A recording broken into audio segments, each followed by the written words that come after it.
New details are emerging about that call between President Trump and Nicolás Maduro. Details that suggest the Venezuelan leader may be closer to preparing for an exit than anyone realizes. We'll walk through what the two men discussed and what Maduro is asking for in exchange for his departure.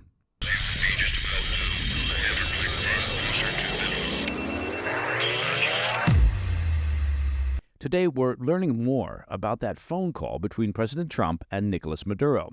New reporting from the Daily Telegraph is giving us a somewhat clearer picture of what was actually discussed. It appears that Maduro was outlining what his terms are for stepping down and leaving Venezuela.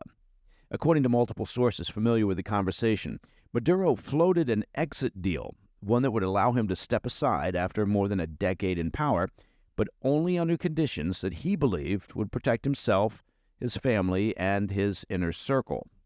Maduro reportedly asked for full legal amnesty from the United States. That would include the lifting of sanctions against him, the dismissal of American criminal charges, and guarantees that neither he nor more than 100 of his top officials would face prosecution.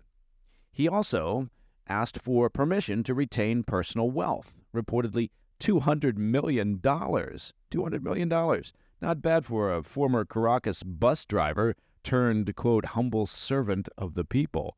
I honestly had no idea that being president of Venezuela came with such an excellent salary.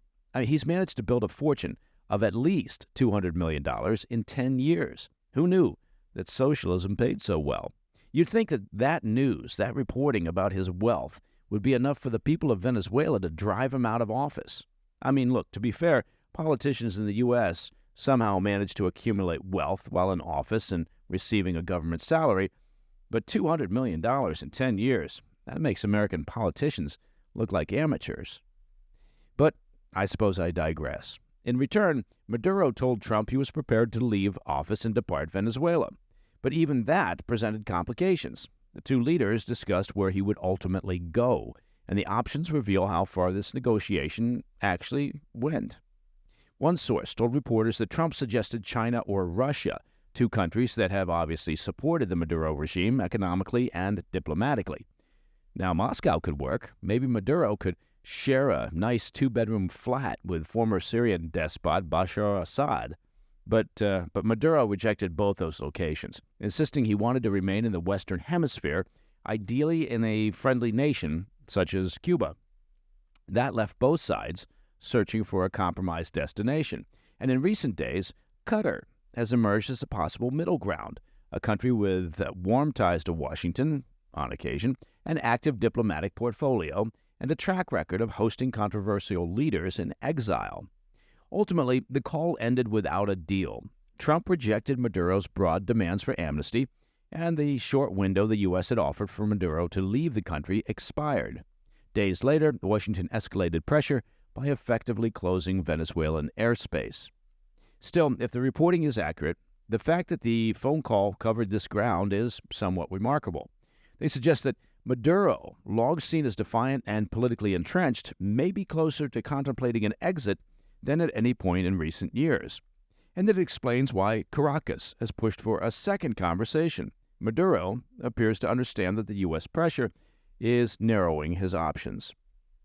Meanwhile, we're getting a new look at the mood on the streets in Venezuela, and while the Maduro regime would like to present that mood as patriotic, apathetic might be a more apt description. A new report from the Wall Street Journal paints a portrait of a country that is emotionally, politically, and psychologically tuned out.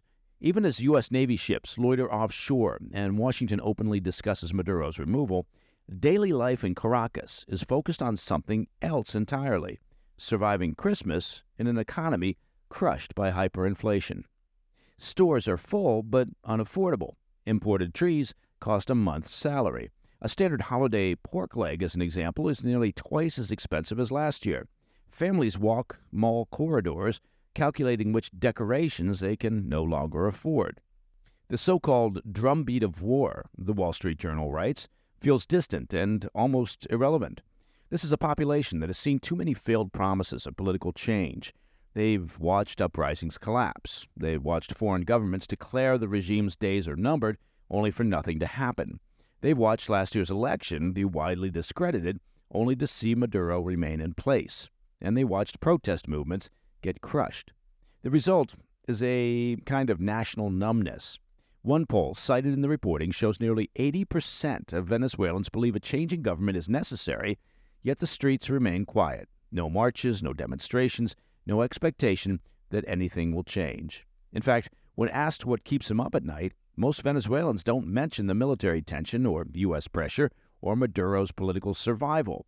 They mention inflation, wages, food prices, power outages, water shortages. That indifference is important. It tells us something about where the country is emotionally and what a post-Maduro transition, if it comes, might face one day. Venezuelans are exhausted. They want change, but they no longer believe in it. For now, they're just trying to get through the holidays. Well, that $200 million of Maduro's, that could go a long ways towards filling some Christmas stockings. All right, coming up next, reports say a key anti-Hamas clan leader in Gaza has been killed, and new testimony in Washington claims abducted Ukrainian children are now being sent to North Korea. I'll be right back. Hey, Mike Baker here. Now, if you own a handgun for self-defense, storage often means choosing between safety and accessibility. It's true. So I want to tell you about a great company that has developed an excellent solution for gun owners, and that company is Stopbox USA. Look, Stopbox USA solved the problem of choosing between safety and access with their Stopbox Pro. It's a 100% mechanical lockbox that gives you fast, reliable access without batteries or keys. There's no power needed, no fumbling when seconds matter. This holiday season, upgrade your security or give the gift of peace of mind. The Stopbox Pro delivers the perfect balance of protection and readiness for anyone who takes safety seriously, and we should all take safety seriously. And the holidays just got a little safer and a lot more affordable. For a limited time only, our listeners are getting a great deal. Not only do you get 10% off your entire order when you use code PDB10 at StopboxUSA.com, but they're also giving you a buy one, get one free deal for their Stopbox Pro. That's 10% off and a free Stopbox Pro when you use code PDB10 at StopboxUSA.com. Welcome back to the PDB. Earlier this week, I discussed how a little-known Bedouin clan leader in Rafah, Yasser Abu Shabab, had become one of the more visible faces of Gaza's emerging anti-Hamas militias. Now, Israeli media says he's been killed.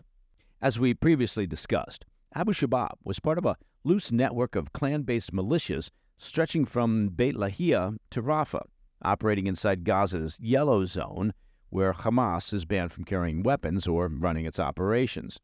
These militias are not trying to form a state or an army, but instead they're trying to deliver basic security in places where Hamas has been forced out. Abu Shabab had built one of the clearest examples of that model. His Popular Forces militia patrolled parts of Rafah under Israeli military control, escorted aid convoys, maintained an anti-Hamas stance, and tried to keep criminal networks from filling the vacuum of Hamas's retreat. For Palestinians in those neighborhoods, he wasn't offering grand visions. He was offering something far simpler, proof that order didn't have to come from Hamas. Of course, the Iran-backed terror group saw all of that as a challenge. It labeled him a collaborator with Jerusalem, ordered him to surrender himself to a so-called revolutionary court, which is a Hamas-run tribunal used to prosecute political rivals, and put him at the top of its wanted list. Abu Shabab pushed back, arguing that his group built the beginnings of something functioning, accountable, and explicitly non-Hamas. He urged the U.S. and Arab governments to support it as a real alternative to the terror group that has ruled Gaza since 2007. In a territory where most political projects collapse before they begin, his appeal stood out. That clash of narratives, though, defined everything around him. Hamas needed him to look like a thug or a traitor, while his followers needed him to look like proof that Palestinians inside Gaza could build their own security structures without relying on Hamas ideology or intimidation. And that battle over perception never really let up. For months, Hamas accused Abu Shabab of looting UN aid trucks and enriching himself during wartime. Well, if anybody would know about enriching themselves, that would be Hamas. Charges that his movement, Abu Shabab's movement, rejected. saying it was protecting those convoys from Hamas interference. And so, for Hamas, discrediting Abu Shabab in death will matter just as much as discrediting him in life, because erasing his legitimacy also erases the idea that Palestinians can organize outside of Hamas's control. Israeli Army radio and other outlets, citing security sources, say Abu Shabab died of wounds after undergoing medical treatment while being evacuated from Gaza, but those details are murky. One local hospital, named in initial reporting, denied having treated him. His group's Facebook page has stayed silent, and the Israeli government and Hamas spokesman have declined to offer details on how he sustained wounds. What is clear, though, is that he had been under constant threat. Hamas had already tried to assassinate him once, executed one of his aides, and saturated Gaza's rumor mill with accusations of treason and making him a target, of course. Still, his group continued operating inside Israeli-held Rafah even after the U.S.-backed ceasefire took effect. As recently as mid-November, his Popular Forces militia posted videos of its fighters attempting to, quote, clear Rafah of terror, meaning Hamas's cells believed to be embedded there. So whether he was killed by Hamas, caught in clan infighting, or wounded under entirely different circumstances, the impact is the same. One of the more stable symbols of organized armed resistance to Hamas from inside Gaza may have been eliminated, serving as a message to other local leaders attempting to stand up to Hamas. All right, shifting to the U.S. The Senate heard testimony this week that some of the Ukrainian children abducted by Russian forces during the past 3 years aren't just disappearing, they're being shipped to North Korea. And according to human rights investigators, it doesn't appear to have been a one-off event. Legal expert Katerina Rashevska of Ukraine's Regional Center for Human Rights walked U.S. lawmakers through what she called one of the most disturbing developments yet. 2 Ukrainian girls, aged 12 and 16, taken from occupied territory and sent all the way to North Korea's Songdo-won International Children's Camp. Now, that's a state-run youth and propaganda facility on the country's eastern coast. According to North Korean propaganda, Songdo-won is a summer getaway camp. Beaches and soccer fields, a water park. Ooh, it sounds idyllic. But Rashevska made it clear to lawmakers that the reality for these girls is anything but a getaway summer camp. According to Ukraine's Regional Center for Human Rights report, the girls were coached to, quote, destroy Japanese militarists and introduced to veterans of the 1968 attack on the U.S. Navy ship Pueblo. It's a snapshot of the ideological conditioning that Rashevska fears may now await other Ukrainian children who vanish into Russia's custody. For Kyiv, those details are evidence of how far these children are removed not only from their homes, but from any remaining sense of safety or childhood. Her testimony set the tone for the hearing. This isn't a collection of isolated cases, it's the outline of a system. Ukraine says nearly 20,000 children have been taken since the invasion of Ukraine in 2022, scattered into re-education camps across Russia to reshape them, sometimes hundreds of miles from home, and in this case, thousands. Rashevska's team identified at least 165 such facilities across Russia and Russian-controlled territory. And U.S. senators were left with a troubling question. If 2 children surfaced in North Korea, how many others are dealing with the same fate? As for Songdo-won, it hosts roughly 400 children each year and is one of the few foreign camps that Russian children are permitted to use. Former attendees describe mixing with children from Laos, Nigeria, and China. But Ukrainian officials warn of the program's real purpose, offering a sanitized front for a state-run indoctrination system now populated in part by abducted Ukrainian minors. For Ukrainian families waiting for any sign of their children's return, the numbers are difficult to absorb. Ukrainian President Zelensky said this week that fewer than 1,900 abducted children have been returned so far, and Kyiv has made their repatriation a central demand in U.S.-brokered negotiations with Russia. But Moscow, and this will not surprise you, is not budging from its hardline stance. Speaking just before departing for India yesterday, Russian President Putin accused Ukraine's allies of, quote, hindering the peace talks and reiterated his demand.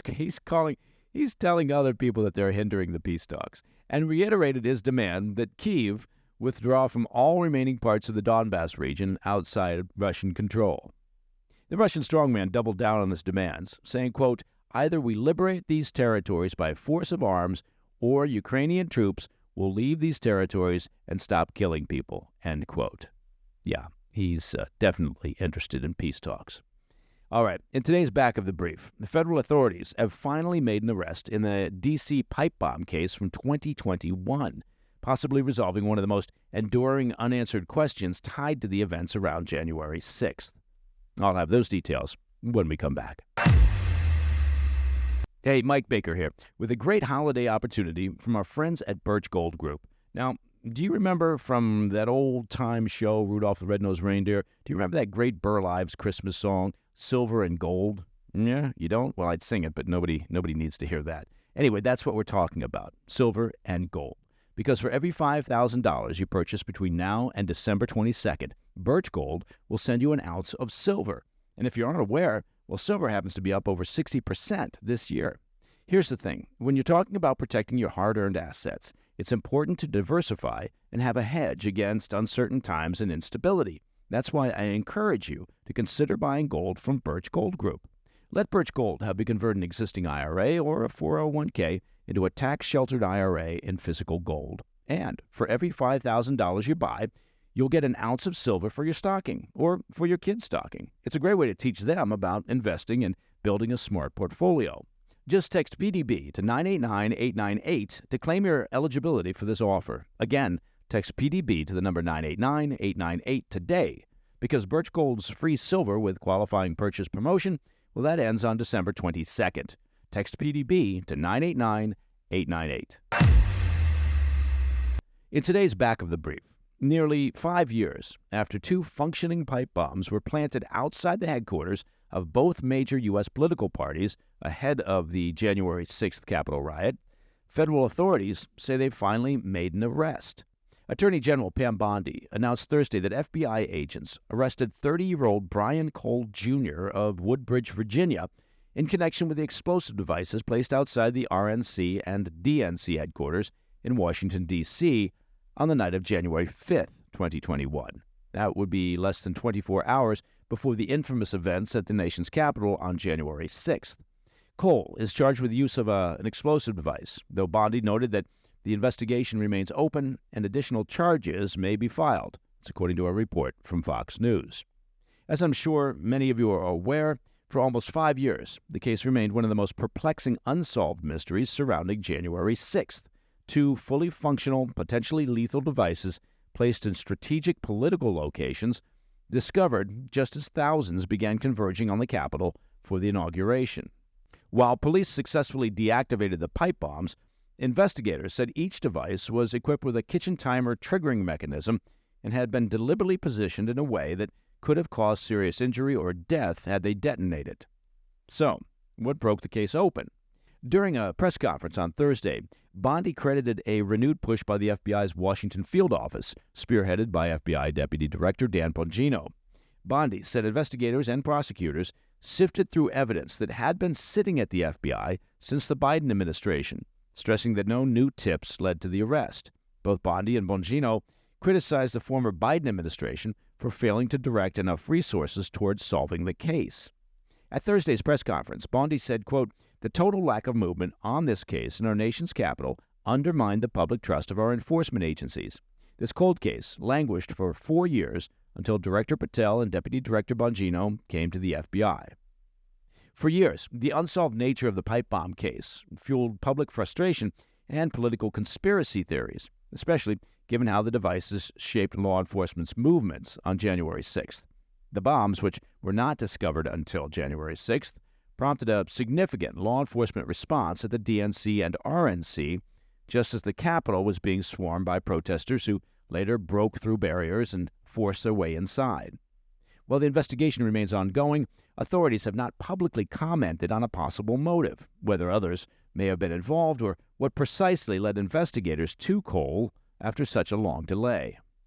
So far, little information is known about the 30-year-old suspect, who's been living with his parents in Woodbridge, Virginia, and working for a bail bond company, though one neighbor did tell NBC News they were shocked to learn that Cole was implicated.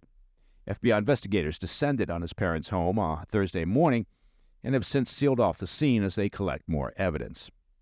Cole is expected to appear in court before a federal judge on Friday afternoon. And that, my friends, is the President's Daily Brief for Friday, the 5th of December. Now, if you have any questions or comments, please reach out to me at pdb@thefirsttv.com. And a quick glance at the calendar, again, shows that it is indeed Friday. Look at that. And that, of course, means a brand new episode of our PDB Situation Report. That'll grace the airwaves starting this evening at 10 p.m. on the First TV. Excellent guests, insight, and information, a catchy theme song.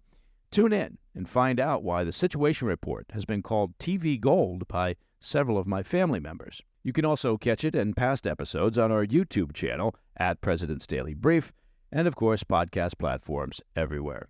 I'm Mike Baker, and I'll be back later today with the PDB Afternoon Bulletin. Until then, stay informed, stay safe, stay cool. Hey, Mike Baker here, with a word from our friends at Brickhouse Nutrition. Now, do you ever wonder if doctors have Cyber Monday sales? Well, the answer is the doctors at Brickhouse Nutrition do, and this would be your last chance to save 30% on everything. That's right. It's the final hours of the biggest sale of the year on trusted doctor-formulated health products, all 30% off. Like Lean, L-E-A-N. That's the weight loss breakthrough to help you lose meaningful weight without injections. Or Creatone, 30% off Creatone as well. It's pure creatine made just for women to help you look fit, leaner, and toned without extra dieting or exercise. Even Field of Greens. You even get 30% off Field of Greens, and this stuff is terrific. The superfruit and vegetable drink shown in a university study to slow aging and deliver results that your doctor will notice. That sounds pretty good, frankly. Every Brickhouse product, from Better Sleep to Superior Collagen, is now 30% off. It's your last chance to save during the Brickhouse Nutrition Cyber Monday sale. So visit brickhousesale.com and save 30%. That's brickhousesale.com. Again, brickhousesale.com. Hey, thanks for tuning in. If you enjoyed this video, don't forget to hit that like button and leave a comment, a really positive, nice, and kind comment. That would be appreciated. And if you're not already subscribed to our channel, make sure to subscribe and turn on notifications so you don't miss any of our daily updates.